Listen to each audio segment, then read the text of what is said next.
climate. And there are lots of other issues, and there are no tools and no trainings and no resources that the young people, they can find those resources to be the climate leaders and to take the actions.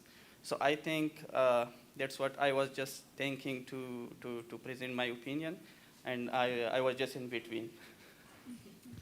Thank you for sharing. I think that's a really great point, right? The resources and tools that might exist might not be distributed evenly, or equitably rather, across our communities. And now I know people in the back, maybe you think you can get away from getting the mic, but I'm gonna move back here. Gonna pick someone.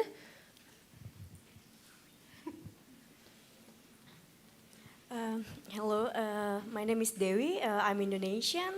I'm here on behalf of ICLE, Local Government for Sustainability, but I will speak on behalf of Indonesian citizens. So I agree with the previous speaker that it's not everyone has the access and the tool to access the information to be the climate leaders. However, for example, in Indonesia, like the government, they encourage people to give the access, the information about how to become the climate leader. So for example, there is like a network, maybe perhaps you know, like climate reality leaders. So like in Indonesia, I know that like so many young people, university students, they attend this training, and then they share their knowledge about climate change on social media. They also have this like event like Youth for Climate Camp. And I think so it's all about also the willingness to search for the information, but of course, like it's also about like if the young people cares about it. So that's my experience in Indonesia. Thank you. Yeah, thank you so much for sharing. I love that we have so many people here at this event from different countries that do have different experiences and different access to tools and resources and even parties for negotiation. So this is really, really great. Thank you all for sharing. There'll be more time to check in with you later. But for now, I'm going to sit back down and kick it over to our panel for the next section.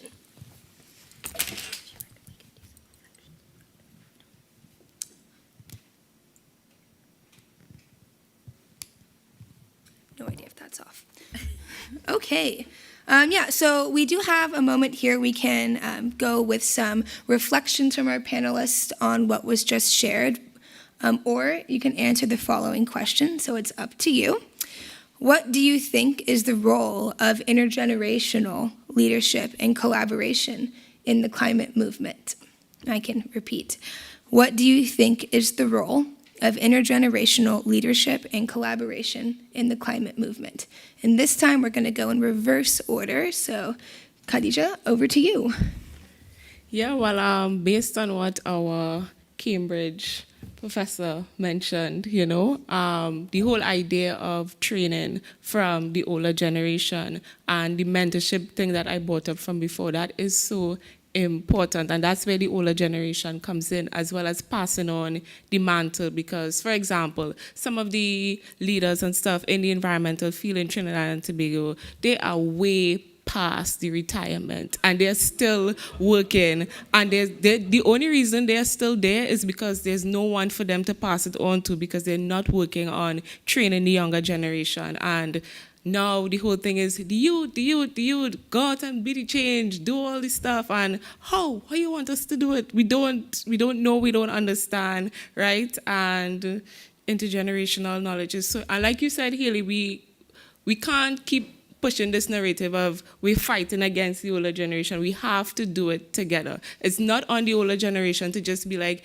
okay, the youth, this is your problem now. We're going to die soon. You take it over. And it's not just us to always be like the older generation, you guys cause the problem. You guys fix it. No, we have to understand each other's role in the situation and in the building the solution, and then work towards executing it together.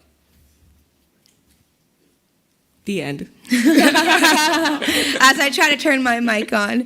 Thank you so much for sharing that. I think it's a really fantastic point, especially because, older generations may feel that they're dying off, but we're already facing climate impacts today that are impacting every single community member, no matter how old you are. So I think that's a really important point. Thanks for sharing. And a quick reminder to panelists, that was a great example of this. Please keep your comments concise so we do have time to hear from everyone.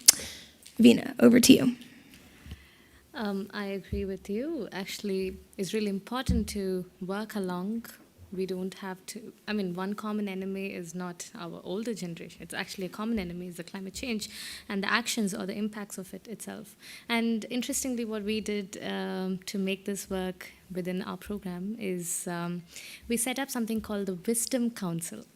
So this is where we work with other generations, experts in different spaces, policy, politics, researchers, professors who've been doing this and they know the solutions, or rather they've been working on this for a very long time. So we want to co-create this with everybody, learn from their wisdom, because there is some wisdom. Of course, experience brings knowledge and wisdom, and it's not that we need to give it keep it aside and say that no, now the young people will take over. No, it's about working collaboratively, and I thought that was a really cool idea. I fell in love with it.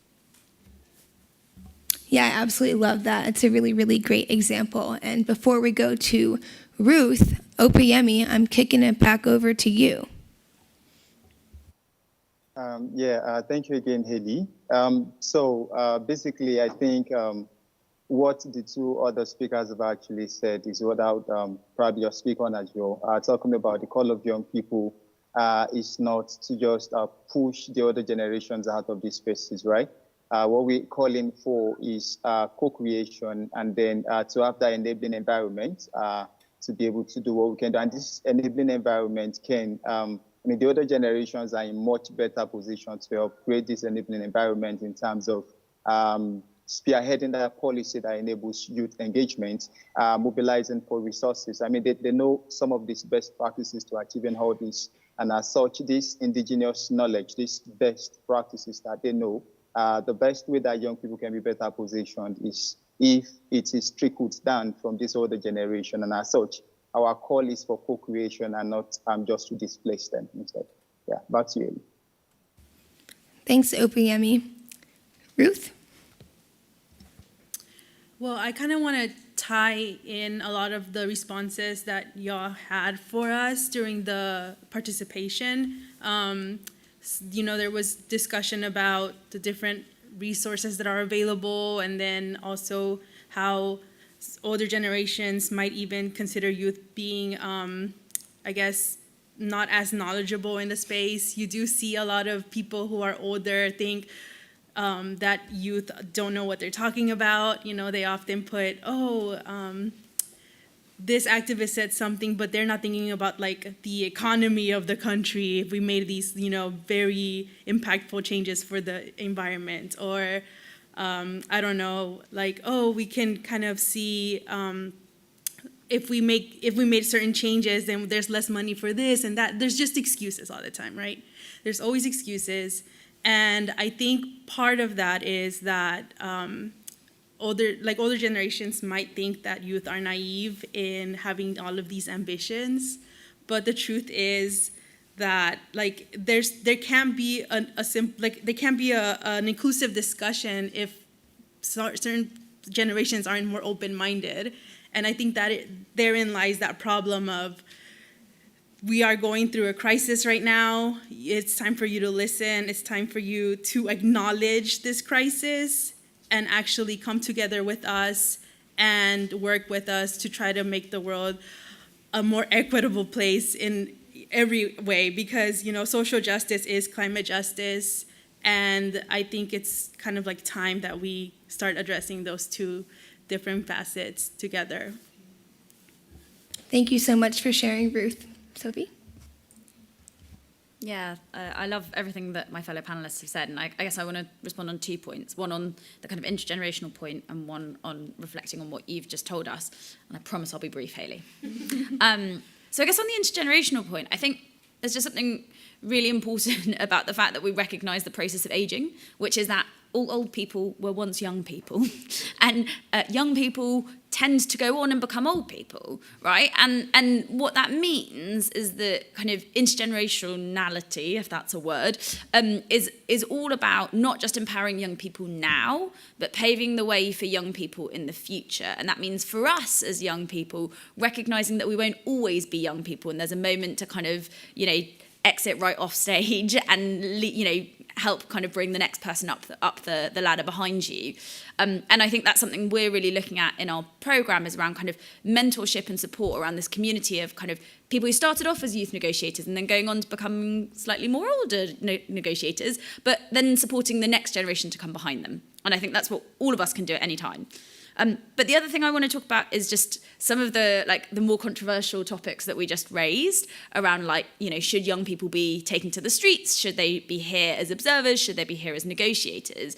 I think my reflection on that is that all of those perspectives are completely correct, and there's actually a space for leadership in each of those spaces. And I think there is an amazing community of people out there supporting young people as climate leaders who are on the streets protesting. We've got an amazing community, and hats off to organisations like Youngo and other youth constituencies that support young people participating as observers in UN negotiations. But I think the gap is about actually empowering young people as those people at decision-making tables. And that's the bit that I've heard a couple of times, both this conference and at Stockholm, but that feels different to me than the narrative that I've ever heard before.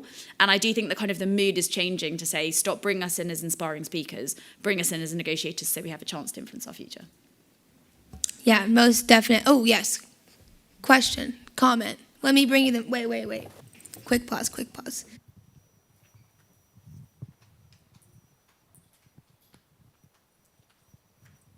Hello? Okay.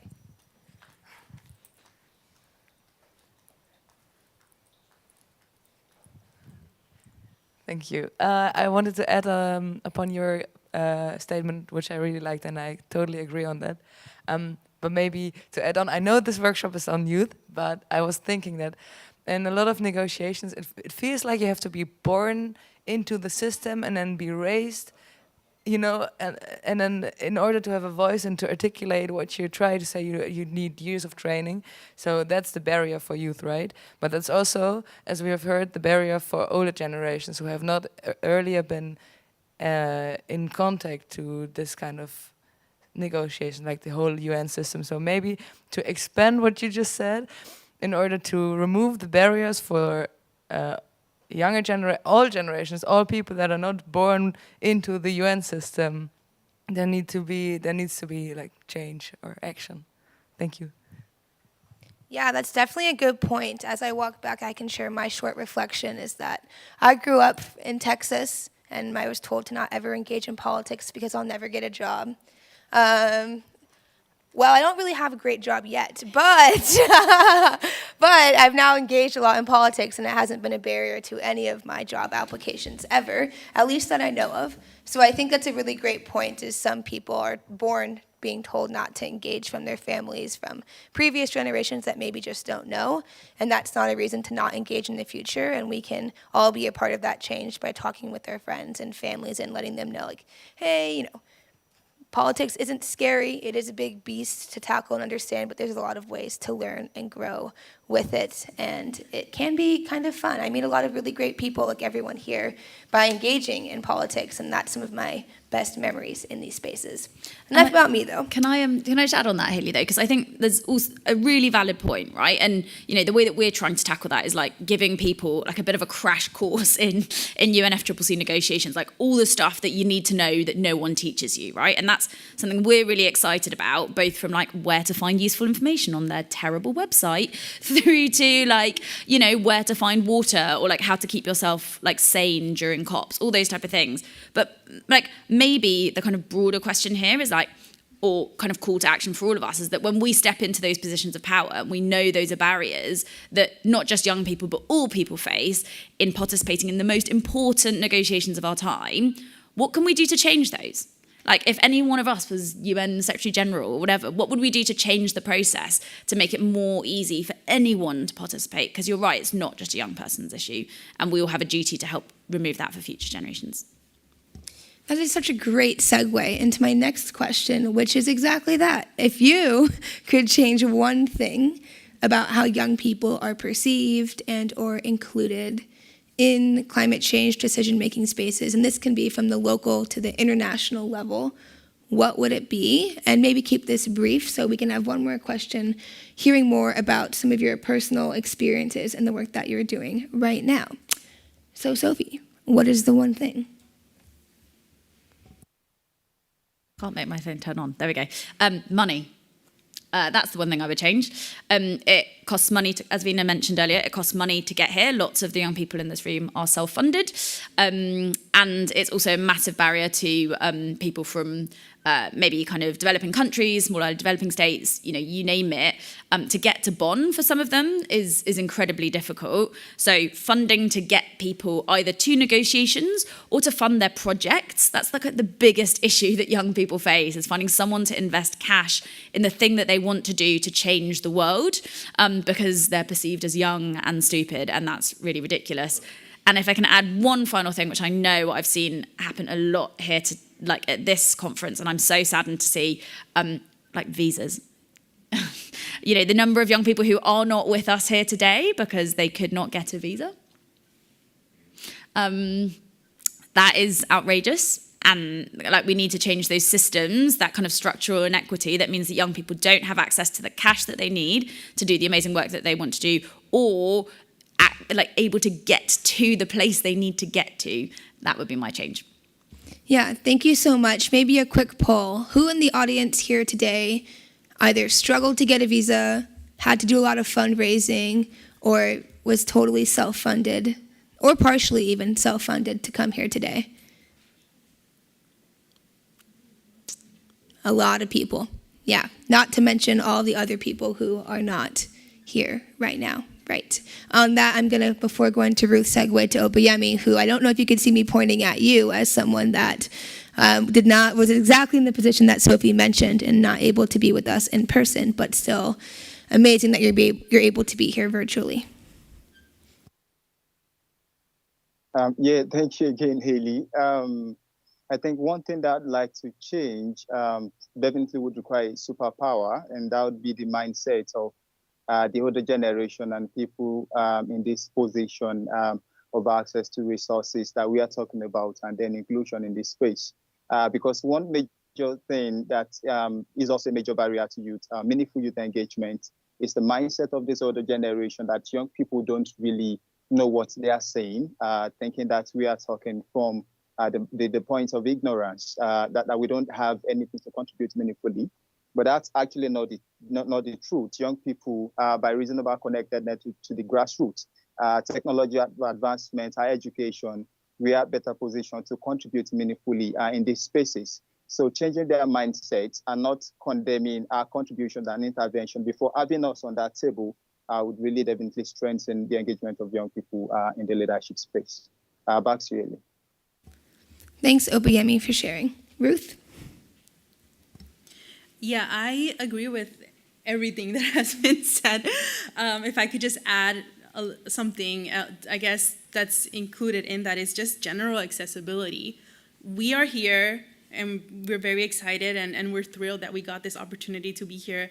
I'm sure my co-panelists feel the same way. I'm sure y'all feel the same way. But there's so many ways this could have been live streamed, could have been presented out to other youth, other generations, schools, universities, whatever, and a lot of people don't even know this event is going on.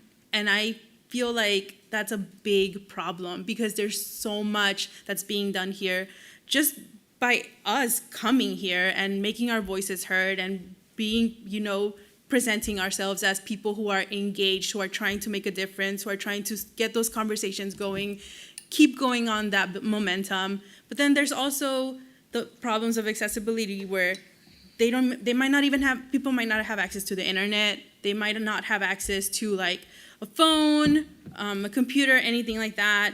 And, much less, as Sophie said, they don't have access to come here. So there has to be a better way to present all of this information and get all of these people engaged from their homes or from their regions or from wherever they are. Maybe they can't make it for whatever reason, but maybe we can record this, right? For them to see later, see how people their age are engaging, what's going on, what conversations we're having, and how they can apply that to their daily lives. And maybe it's just someone who's curious about what we're doing here and wants to learn and wants to engage in the future. And I really feel like it's very valuable to make sure that we present those opportunities to everyone, not just the people who can make it out here. So and I know this is like, I'm just rambling a little bit, but also like languages. Some people are hearing impaired, some people don't speak English, French, the general languages of the UN. I mean, why aren't we trying harder to make sure that we give that accessibility worldwide? So I think that's definitely something that is very possible to change too. We just need to, make sure that we're working towards that. Yeah, thanks for sharing. Those are all really great points. It's not just about accessibility in terms of getting here. It's that and more. So thank you for sharing. Vina? Just like everybody else said, I also agree with my co-panelists on all the points. But a quick personal story would be accessibility in a different way. I've had an innate love for politics and sustainability ever since I was a child, and I just didn't know how I could possibly engage. And I knew that the only way I could do that was, okay, if I'm in India, I can just not do this the way I want to. So I actually moved to Germany to study, and that's what got me to get into the space itself. So that's also a problem with accessibility, right? Like in different countries, it's really hard for us to, you might love to be in this space, make a change. We make change in every level, and if you want to make this kind of change, I think in a lot of different countries it's very hard. I don't know how you can bring about this change, what you can possibly do. We need to get a little creative on how we get better at this. But what worked for me was finding that one kind person who helped me understand the space better and helped me get into it. Yeah, thank you so much for sharing. It's a really important point. Khadija, it's over to you now. Yeah, and once again, I'm trying to figure out what's left for me to cover, right? But I think maybe the entire system or functionality of youth inclusion in these spaces, and I say youth inclusion, to mean that moving beyond tokenism, moving beyond just having a young person present to check a box and everything in these different spaces, but actually going into, okay, youth inclusion, what exactly does that mean? Let me train them. Let me give them access to information. And when I say access to information, I don't mean the general articles that you could find online related to climate change and water, for example, or all these different things. No. Climate change and what is happening in your country, that is what we don't have access to. We don't know the legislative processes going on in the different countries as it relates to climate change. We don't know what agreements they're making, what documents they're signing, why they're signing it, what article that they're focusing on based on what come out of COP or all these other conferences and stuff. So we need access to that kind of information. And like I mentioned, the training and then moving beyond. Tokenism really drives me mad. Like, I hate it so much. Just to say a youth was present, right? So I think that is the one thing that I would love, love, love to see change more than anything else. Really having meaningful and effective youth inclusion for us to really and truly be able to do something. Yeah, I think that's a really great point, and something that I always see all the time is, I email my official party delegation from the United States, for example, but they never are first to email me. I always have to be the first one to email them, even after they know that I exist. And so it's a little bit like that every single time from anyone in my country I try to reach, whether it's for the UN stuff or something else, even when people know that you're there. So I definitely feel that people know we're out here and we do great work, and we're very knowledgeable and capable beings that deserve more in general. So thank you for sharing. My last question is just to tell me a little bit about some of the initiatives you're working on, and if there's anything we can do in the audience, right? We don't want this just to be we don't want tokenization and all these things, right? We want stuff that we can do to make things better. And before we do that, I'm going to now go on the move again.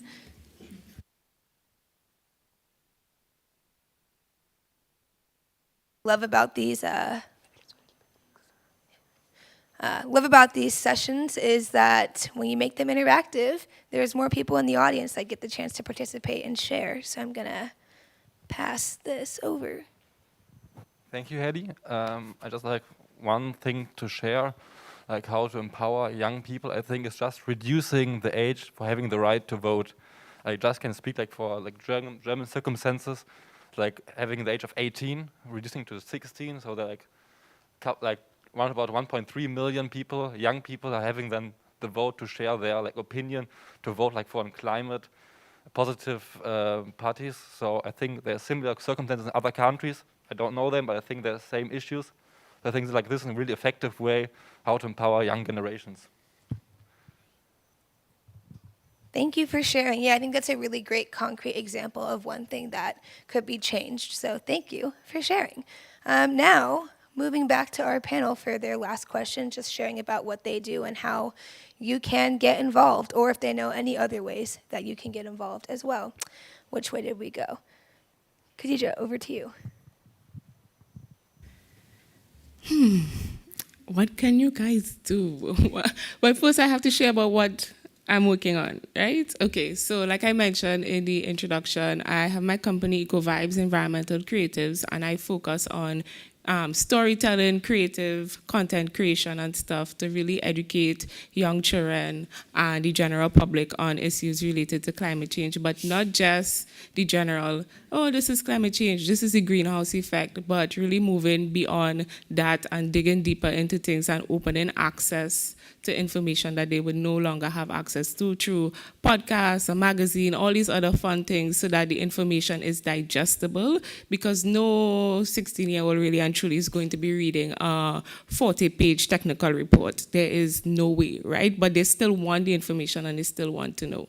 So yeah, and what can you do? I think for a lot of us, we try to figure out where exactly our talents and our skills lie in this space, and sometimes we get so confused trying to do the thing that we think needs to be done instead of understanding what it is that we can do and where our superpower does lie. So for example, if you're an artist, it makes no sense you trying to be a strict politician or something like that if that is not your calling and if that is not your understanding, right? So use the tools that you know you have. So if you're an artist, use art as a tool to raise awareness. If you're a musician, use music as your tool if that is what you love. If you love hosting events, have green events and spread awareness through the different means like that. I just feel that it's really important for you to be genuine to yourself, your gifts, your talents, and then find ways to use that to connect with people, to either raise awareness or mobilize other young people in this space.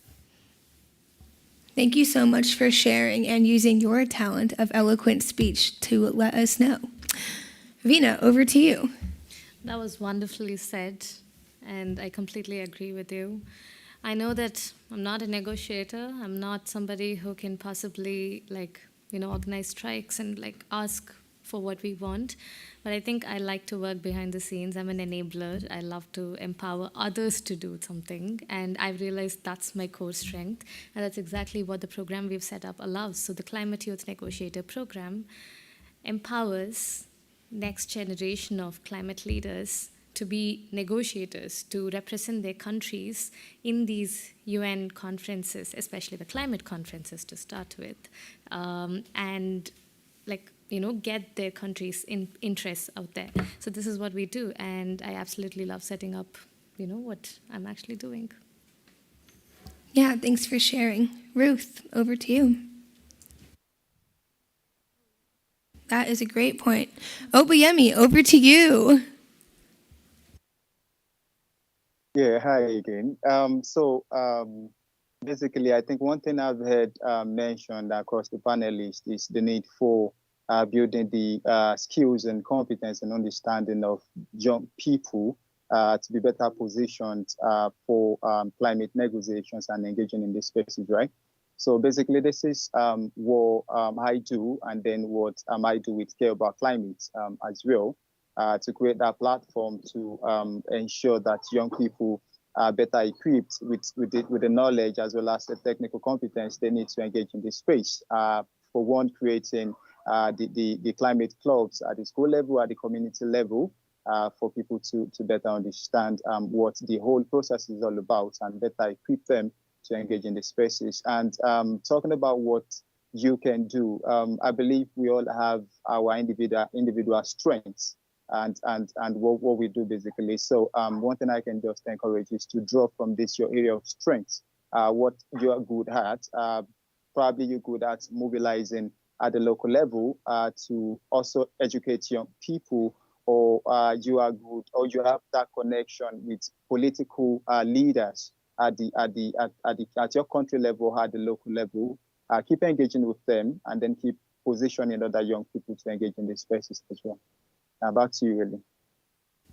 Thank you so much for sharing. I think that's a really great idea, is once you have become empowered and more educated, is sharing that with other people, no matter what community you're a part of. It could be your soccer club, it could be your church, etc. There's so many different ways that you can engage your communities. Ruth? There we go. Can you remind me of the question? I'm so sorry. No, it's all good. It's been a minute, you know. The question is, tell us a little bit about what you're working on and different ways that people in the audience can get involved with that, or in general, how you feel that, Sure. your advice for getting Thank you. involved. So I recently have been having meetings with my team at CAC. I want to learn what drives youth. Like, why are you a volunteer? Why are you an advocate? Like, what are you passionate about? What kind of changes do you want to see, and what kind of how do you want to be a part of those changes as well? So, working in the NDC equity tracker, I'm getting to learn all of these different perspectives from all these youth around the world. And I mean, we still have a lot of countries that we're still analyzing. And shameless plug, like, if anyone is interested in learning more about the tracker and why it's, really important for the climate space, especially for our generation, please let me know after the event, or if you just want to check us out on our website, you can definitely do that. And it's essentially just learning what affects you as youth in your region, in your country, and what you want to see change, how you feel these NDCs are failing you and failing your communities, your generation, and what you want to see change in that. Because if you're familiar with your country's NDCs, you might see that it's not the best written work out there. And there's a reason for that, right? Like, let's be honest with ourselves, there's a reason. And so we want to empower people, youth, to have their voices heard and tell us, what would you change? What should your country change? And how can we help you get that voice out there, so that your community, your country, your leaders know what you need to be a more equitable and successful generation. Yeah, thank you so much for sharing, and definitely encourage everyone to connect with Ruth afterwards if you're interested. And for those that don't know, NDCs, they're the nationally determined contributions that countries submit as their climate commitments to the Paris Agreement. So in case people are less familiar here, just wanted to quickly give an overview of those. Now, Sophie, over to you. Thanks. I feel like we've spoken quite a lot about what the Climate Youth Negotiators Programme is trying to achieve, so I won't kind of recap that, but I guess my kind of call out to all of you is we'd love to work with you. So we really are kind of developing this programme in the spirit of collaboration and cooperation. We really encourage and want to work with as many people as possible. And so some ideas, if you've got knowledge to share about how the UNFCCC works and all its weird quirks and strangeness, like, please come to us. We'd love to kind of include your perspectives and ideas in that, or skills, or knowledge, or kind of especially if you know how to tackle imposter syndrome that the amazing Khadija talked about earlier. If you've cracked that one, we definitely want to hear from you. Secondly, if you kind of know of youth negotiators who maybe are feeling a bit lonely in their delegation right now, then encourage them to come our way. We'd love to kind of hear from them. But also, if you know that your country doesn't have a youth negotiator, Like, also come up to us, talk to us. We can see how we can help.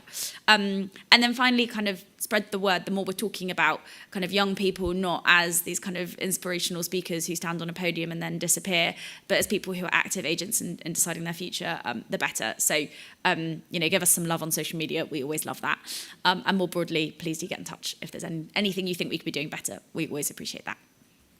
Thank you for sharing. I'm now going to invite someone from the audience, Will Sharuis. Maybe that's how you pronounce your last name. I'm really bad at these last name things, but would love to hear your reflections on the session and a little bit more about you. Sure. Okay, so hi everyone. My name is Will Sharuis. I'm 16 years old and I'm from Miami, Florida. As some of you may know, Miami, Florida is a frontline community and it's right on sea level. So it's been noted as ground zero, facing the peril of sea level rise countless times in the news. My home and my school both sit on the edge of our bay, and it's projected that by 2050 they'll be uninhabitable. Because of this, I decided to found my own NGO called We Are Forces of Nature, and it's a youth organization aiming to halt climate change. And I agree with the panelists today, stating that it's difficult for the youth voice to impact climate policy at COP and other international levels. However, I will say that youth can lead at local levels in our communities. By leading local action, we can influence policy. For example, Forces of Nature is leading a Million Mangroves project, which is a project to plant or regenerate 1 million mangroves, because mangroves act to help stop soil erosion as well as serve as a natural seawall. And so our group has also gotten our city to declare a climate emergency to eliminate single-use plastics, change over all city vehicles to electric vehicles by 2030, and build living seawalls to protect against sea level rise. We've also provided free climate education to more than 1,500 youth. And our leaders, watching the youth switch from policy advocacy to action, put in place a $200 million plan for a $200 million climate resilience plan. And our city is now scaling up these solutions to other small island nations. So, to end on a positive note, I think as youth, we lead at a local level by taking action. And eventually, this action can influence local and also international policy. Thank you. Thank you so much for sharing. These are really great examples of different things that we can do. And there is one more person who I know is coming, Rama. Okay, we did meet in person before this. So I was like, I think this is you. Not 100%, but we'd also love to hear what you're doing and some of your reflections from the session today. Thank you very much. I'm Rahma Shir. I was the Tunisian delegate at the Youth for Climate event, and I had the opportunity to work on the Tunisian NDC for the update. So I worked on the access to information, but also on the education for climate education. And I related so much to the word of Vina, because I think it depends on the country. Because I grew up in France, but I was born in Tunisia, and I can see so much. I can see the difference between how youth are included into the policy decision making.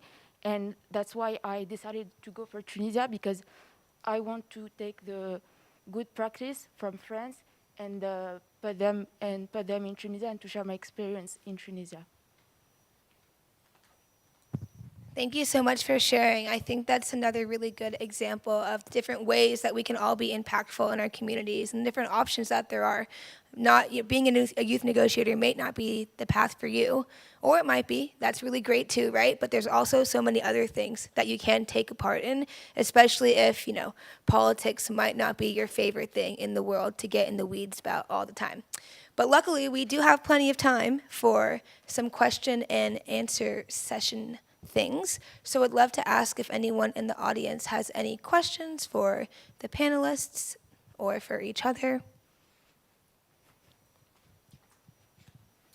And also, please state your name, who you're here with, etc. Thank you. Thank you for a really interesting panel. I I'm Rachel. I work for Generation Climate Europe, which is a youth organisation based in Europe. And I feel like we've spoken a lot about how young people are being left out of negotiations. But I was wondering what you guys thought about how young people are disproportionately being affected by climate change or the NDCs, because that's something we haven't really covered so much. Amazing. And maybe I'll take one more question and then we can field it up there at the front. Is there anyone else that has a question that's coming to the top of their mind? Lovely. All right.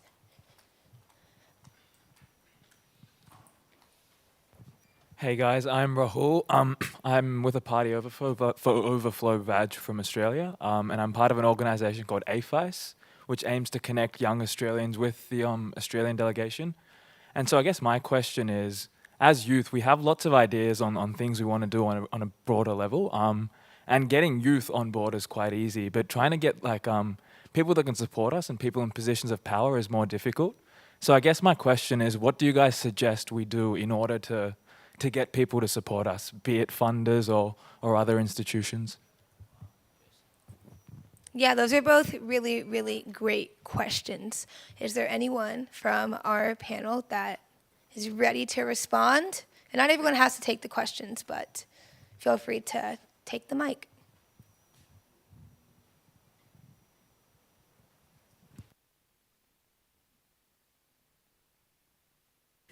So I can provide a bit of insight on youth inclusion or lack of within the NDCs.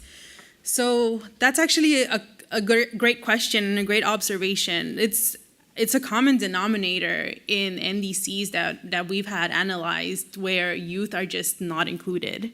There's maybe a couple, maybe like 3 countries so far that have some language, but there's a lot of these NDCs focus on like greenhouse gases or like economic impacts and stuff like that, and not so much about who the different stakeholders are.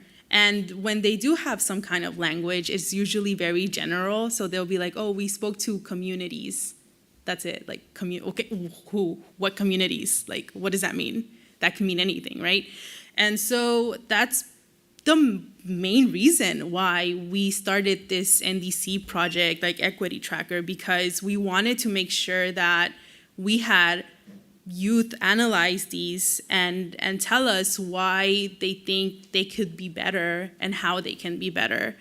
And yeah, I mean, there's no inclusive language for youth, and that's a big problem, and that's why we're all here. And that's something that the whole team is working on, making sure that we communicate to the stakeholders, right? We need to have these conversations, and we need to include youth, and we need to tell our leaders, hey, you know, we want that seat at the table. We want to be part of the decision-making process. We are showing up, we are learning, and we are here. So yeah, that's a great observation. And then just to like follow up on the second question, that's something that we are working on through this project, getting this information out there, getting all of these NDCs that are available analyzed, and giving them that youth perspective is going to be helpful for other organizations to see that there is a big community of, like a global community of youth who are working towards this information being out there and educating everyone else that we are paying attention, you know, we are doing our homework and we are learning. And you know, that's just one step towards achieving that. Yeah, thank you so much for sharing. So again, shameless plug, countries are supposed to be updating their NDCs before COP27. So if there is ever a time to learn more about that process and what that means and potentially analyze your own country's NDC, now is the time. So let us know. But Vina, over to you. I will quickly take the second question because I think the first one you had a beautiful answer to that. I do things a little differently usually, and I think coming up growing up in the kind of background that I grew up in India, you really figure a way out for everything. If you want something, you figure a way out. You don't and I grew up like that. So even today, if there's something that I don't find, I figure out a way to reach out to that person, because I believe in the fact that we're all separated by only 7 degrees of freedom. You always can reach out to somebody else. Just a funny example from yesterday. I saw that somebody had visited my profile on LinkedIn, and that person happened to be the Deputy Prime Minister of Albania. And I wanted to anyway contact that country, and I was like, okay, let me write her a message. So I wrote a really long message telling, I want to talk to you and I want to tell you about the work that I'm doing. Would you be able to give me your email ID? And she really loved that straightforward approach, that she actually gave me her email ID, and she said we can actually speak to each other and take the conversation forward. So why I wanted to share this is because sometimes you just have to do it. You have to, there are different ways to make this work. Like, for example, you are in this wonderful space with all of those people who could possibly make your work go forward. So use this space. So yes, privilege is one, but at the same time, I think we can figure things out too. Yeah, thank you so much for sharing. I think it's a really, really great point. It's a motto I always live by: it can't hurt to ask. They might not answer your LinkedIn post or your email, but the times that they do answer can be really, really impactful. So definitely don't be afraid to put yourself out there and just try sending an email, or I guess the social media DM is pretty popular nowadays, or tag them on TikTok. I don't know. Is there anyone in the audience that has an experience that they want to share regarding? Great. We love to see it. Just going to quickly walk back here. Hello, everybody. So my name is Melanie. I'm 25. I'm from Panama. Actually, I'm a party from my country. My experience is a little different, but it is interesting to hear all the experience that you have shared today. So I actually works for the Ministry of Environment of my country. I get there with my graduation work to get my degree from the university. And 3 years later, now I'm the coordinator of the GHG inventory of my country. So I think it's not only, okay, these spaces are great, and I think we get to promote, to get involved in to generate information, to be part of the activities that our country are doing. And now I not only have the opportunity to do my best to my country, but actually have the opportunity to put myself and generate information, to generate information to the policymakers of my country. And I think that we, the youth people of my country, have the opportunity to be here to our leaders. So I don't know if you have here before that the Panama delegation has we are the 70 of our, the percentage of our country, the negotiators are youth, are women, but because we are getting involved in the generation of information of our country. So I guess I would like to motivate you to participate, to generate information, to educate yourself, because being negotiator also came with the responsibility of study, to build your capacity to get a voice, because get a voice without with base. So that's what I have to share with you. Thank you so much. Yeah, give it up for, I forgot your name, but Melanie. Give it up for Melanie, yes. And for Panama for having so many young people and women included in their delegations. And we have one more person that's going to share about their experience, and then we will wrap it up. But if anyone has any more questions, we'll be around afterwards. guess I have to stand up, right? Hi, everyone. My name is Elizabeth. So I hope I'm not going to take much time, but I want to tell you a story of how we have managed to create green jobs for young people in my country, in Zimbabwe, through understanding the nationally determined contributions. We only have not created green jobs for young people, but we have created a group of young technical experts in the climate change space. By technical experts, since the NDCs are focusing on reducing GHG emissions, we realize that there is a gap that is there. Who is going to collect the data? Who is going to analyze the data? Who is going to synthesize the data?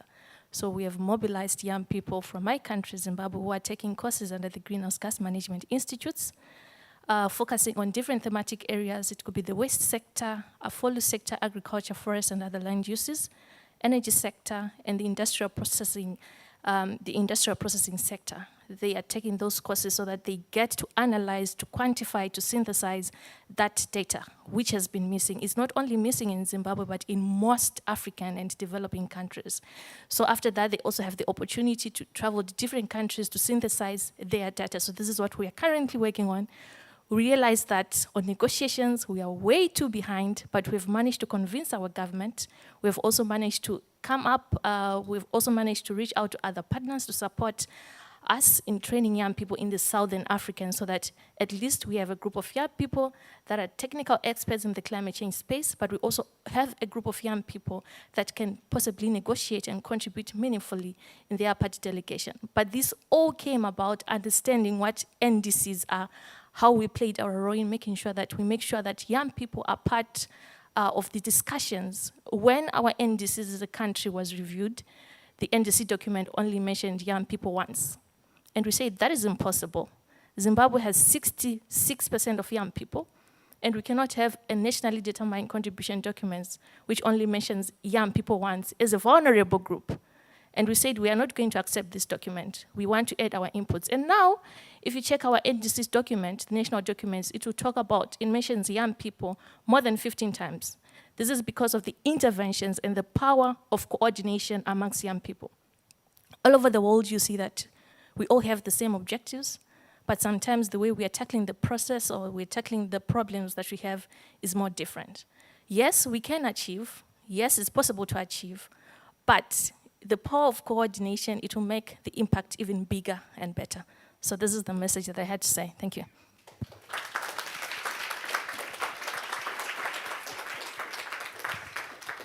All right, well, we have sadly reached the end of what I'm sure will be y'all's favorite part, not only of today, but of your entire 2 weeks here for sure. And I wanted to say thank you so much for joining us and listening and learning how we are empowering each other as young people, but also across generations, and making sure that we can bring in our parents and our grandparents, not just to these conversations, but to our actions as well. So with that, I do want to quickly plug our social media, of course. Everyone, I see you have your phones out. You might be taking notes, you might be texting, I don't know, but you can head over to Instagram and follow us, Care About Climate, at Care About Climate, and Youth Negotiators at Youth Negotiators. We love to see it. All right, so thank you all so much for joining. If you have any questions, comments, concerns, anything we can do to make this better next time, please let me know. And again, just want to thank everyone for being open and honest about their experiences and really diving deep into understanding the many different ways we can all work together to tackle the climate crisis through inclusion of our community members.